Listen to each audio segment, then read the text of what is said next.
Labas rytas, bičiuliai.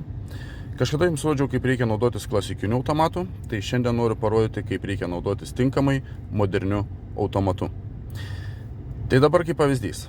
Norite prisiparkuoti, kažkur atvažiavote, ne? Atvažiavote su raide, norite kažkur prisiparkuoti. Prisiparkavote, įjungite N, užtraukite rankinį ir tik tada spaudžiate P, atleidžiat stabdį. Kodėl? Todėl, kad jeigu nepastebėjote, atvažiavus su D ir iš karto prisiparkavus įjungus P, automobilis sutrukčia, atleidus stabdį. Tai yra negerai automatiniai pavarų dėžiai. Kai parkuojate va šitaip, to nebūna ir tai yra teisingas parkavimas. Lygiai taip pat, jeigu atvažiavote, prisiparkavote kažkur atbuliniu įjungė, lygiai tas pats. Įjungėt į N, užtraukėt rankinį ir tik tada spaudžiat į P.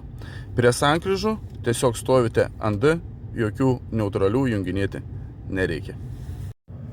Būtinai pasidalink, paspausk laiką, palik komentarą bei paspausk follow, jeigu dar to nesi padaręs.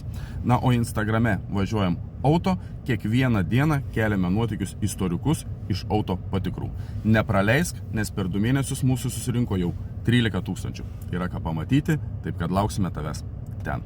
Gražios jums dienos.